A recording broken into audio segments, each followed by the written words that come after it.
Circular ఎకానమీకి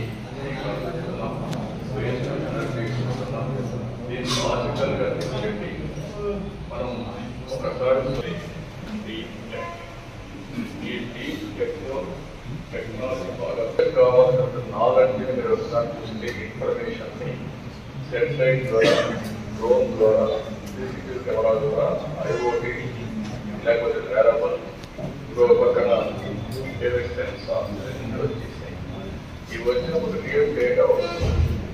అవేర్గా ఒక వ్యవస్థ 40 టెరామీటర్స్ రియల్ టైంలో మనం మానిటర్ చేయబోతున్నాం.